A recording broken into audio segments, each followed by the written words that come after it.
ladies and gentlemen, welcome to another Day of Goofs episode. This time we're playing a game called Banished.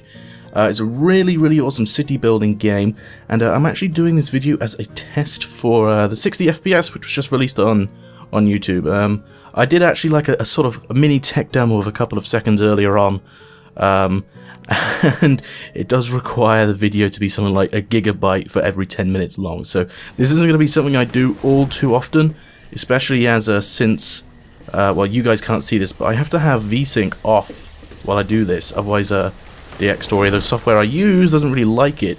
So you guys can't see the screen tearing, but I can, and it's not very nice. But before we jump into a new game, I just wanted to show you guys the current city which I'm working on, sort of just playing. For those of you guys who do play Banished and know what it's like, this is my town so far. As you can see, I've got a population of how many is that? 180-ish, 186. Just in this little area here. Well, actually, there's sort of like a forest outpost here and here, and I do have another.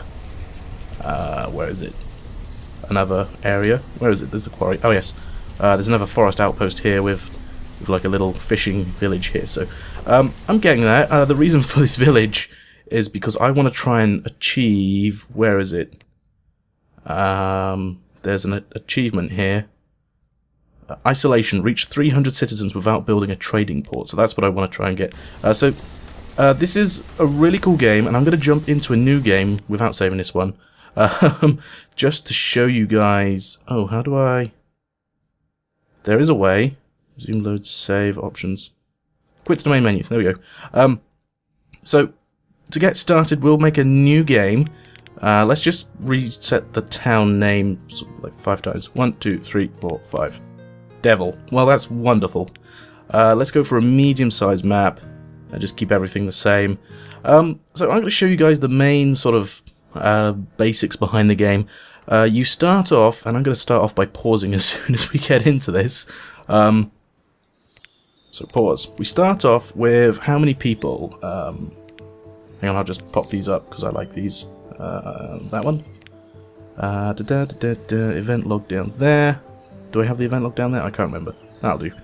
So we start off with 18 people. That's 10 adults, 0 students, and 8 children. I think it's different every time. And you start off with a stockpile of resources and a storage barn. And that's it.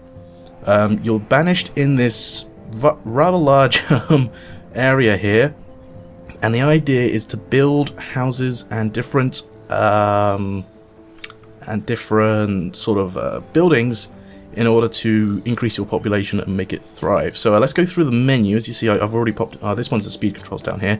I've already popped into this one. This one's opens the general statistics about the town, which is here. We can see that we have 18 population here. 18 of them is homeless. It's early spring at the moment, and these are all the resources we have, as well as our villagers' health and happiness. The other one I opened, this one here, is the event log. We'll see that later on. And the other one I opened, which is this one here, that's our professions. How we can assign different professions to each citizen. So example, we've got 10 labourers because we've got 10 adults. The children can't be labourers, although they will help with general sort of like picking up resources and stuff, which is kind of cool, unless they're students. So straight away I want to assign 2 people to be builders, and the other things we'll get to in a second. So here we have our houses, and straight off the bat I'm going to build a boarding house.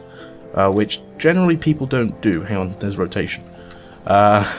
Generally people don't do this. They tend to start with normal houses, but the reason I prefer boarding houses is because the villagers will not hoard resources. I'm going to speed this up a little bit as well. If they're in their own house, they tend to take too much food that's good for them, and then there's less for other people. So that's why I like to do that. The next thing we want to set up, in my opinion, is a little forest outpost, as I like to call it. So the way I tend to do that... well, we'll go through the rest of the menu first, actually. So next one is our roads and bridges, so we can build a dirt road and a stone road, which increases travel time between places, as well as a bridge and tunnel, so that we can go over rivers and through hills. Next storage, well, the next section is storage. We've got a storage barn here and a stockpile. That's these two. We also have a market, which is a very large building which allows better distribution of products, which is good. And we also have a trading post, something which you can put near a river, and a merchant will appear there and will sell his or trade you his goods. Next over we have town services, so we've got a well, very important. Villagers will go here to get water if a building is on fire instead of going to a lake or river. We have a schoolhouse, of course. This allows a teacher to be assigned to teach kids, and the adults who are educated are twice as efficient as adults which are not educated. So it takes a very long time. I do not suggest putting a school right at the beginning, because you're going to need labourers early on. It doesn't matter if they're only half as efficient, you're going to need them. Next we have a hospital. We'll get into that later. A town hall, which is very good. Again, I suggest building this sort of early on, but it's not a very important one. It just basically allows for better statistics on your town so you can see what's happening. A chapel and cemetery are basically just very stone-heavy resources that increase happiness, surprisingly. Next, a very important one is food production. We can plant crop fields and orchards. We can also set pastures, build a fishing dock, a hunting cabin, and a gatherer's hut. These last two are especially important, as well as the fishing dock, actually. Although I don't see a good place to set up a fishing dock since we're so far away from any sort of... If this was a nice river instead of a stream, then that would be good for fishing. Next, we have resource production. We have woodcutters and foresters and herbalists, blacksmiths, tailors, taverns, mines, and quarry. And finally we have, what is this? Removal and destruction. So we can remove structures. Very important one here, remove resources. So you can click and drag to remove these resources and clear out some space. And we'll finally unpause now, speed it up a bit. And we'll see they will start chopping down trees and removing stone and placing it onto this stockpile here. And we've also got ones where you can, just harvest trees or stones or collect iron, rather than do all of them in that certain area. So I'm going to slow this down a bit, because this is not a game you want to speed through unless you are absolutely sure what you're doing. So these guys, they're alright. So I want to set up sort of like a little foresting area. So to do that, I'm going to start with a forester's lodge and find a nice place to put it. Somewhere where this whole area is rather, or where this circular area is quite large, because I'm going to put some other things alongside it. I think it will do nicely just here. So we can't really see that. What I'm going to do is increase the priority of this particular job. Just sort of drag it over. I don't know if doing it multiple times does increase the priority of it or not, but I tend to do that just because I can. I think it does, so that's why I do it. So as we can see, all the resources have been gathered here.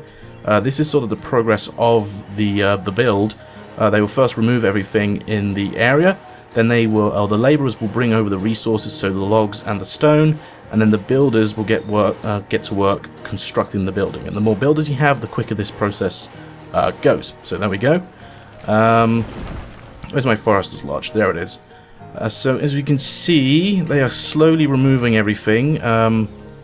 They're not too happy because they don't have a home yet. That's what all these little yellow symbols above their heads mean. They do not have a house. So that's one of the reasons why I want this this boarding house to be built rather quickly.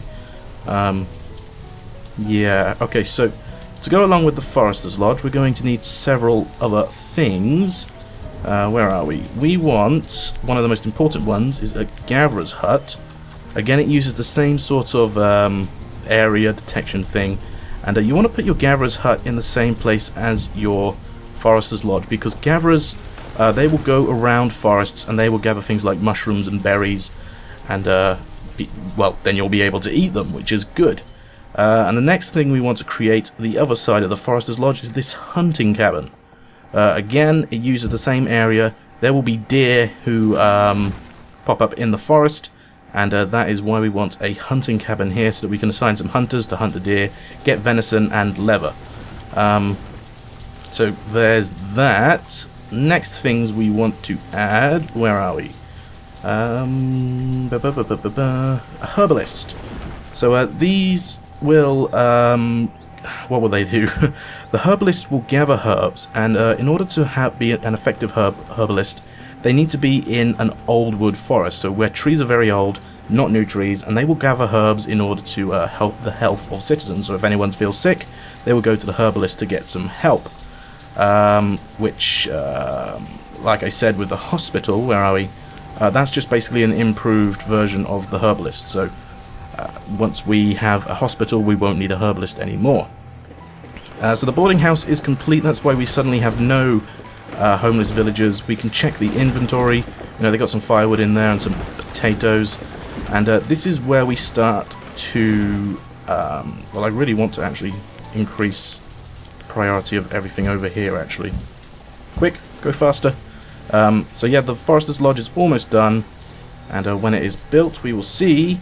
Okay, so currently no one is working here. So we will make one of our labourers a forester. And we don't want them to cut down the trees. We just want them to plant them. Okay, so they're cutting down the trees because that's where the buildings are going to go. We can see them actually doing it now. So the forester will go around, it will remove stone and iron, and it will plant new trees, so we have a nice thick forest in this big circular area here. And that will definitely help with the hunting cabin, the gatherers, and the herbalists. As we can see, there's a symbol just popped up above the forester, and that means the production limit for this resource has been reached. So if you look over to the top, we see we have 236 stored logs. So I'm actually going to increase this to 500, because once the resource limit is reached, the worker will stop doing their job and become a labourer. It still says that they are sort of like oh, did we have someone grown up? Yes, we did. Arat has grown up and was working as a labourer. So they will still be the forester, but they will act as a labourer if they cannot do their job, which is really cool. I love that feature. It's great. So just before we get started, I'm actually going to make 2 gatherers and 2 hunters. You'll see they're just like, well, I don't have anywhere to work, it's because the building is still being built. And we also want 1 herbalist. There we go. So once their buildings are complete, they will then get to work and start gaining food for our citizens. As we can see, the other thing about the boarding house is it does control birth rate quite a lot more than if you have multiple houses.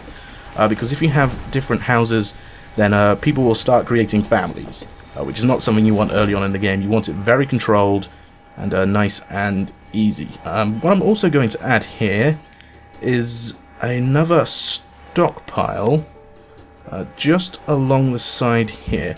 Just so that the forester, he doesn't have to go too far when he cuts down trees or removes stone and stuff like that. So I think that's actually going to do it, guys. I'm in a bit of a hurry today. I mean, we'll speed this up to 10 times and we'll watch people get to work.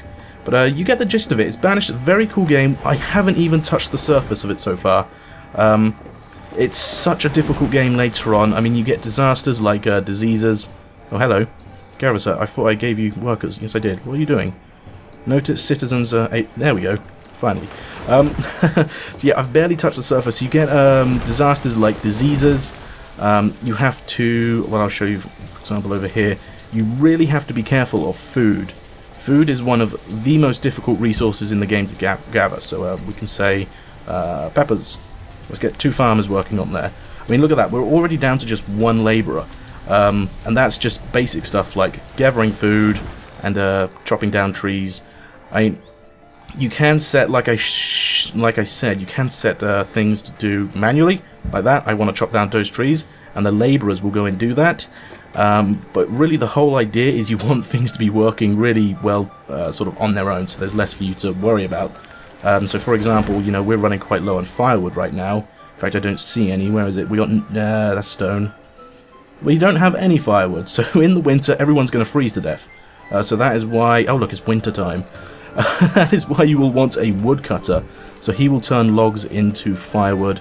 Only 1 person can work there at a time, so we can't assign him because then we won't have any labourers. You see, it's a big balancing act. Very difficult. I'll actually get rid of one of the hunters and make him a woodcutter. So, there you guys have it. As I said, I've barely touched the surface. Very, very cool game. Let me know if you want to see more of this. I may make a series on it. It's up to you guys. But for now, that'll do. Thanks very much for watching. Let me know what you thought about the whole 60 frames per second thing. Like I said, I'm probably not going to do this all the time, but it's been a cool little experiment.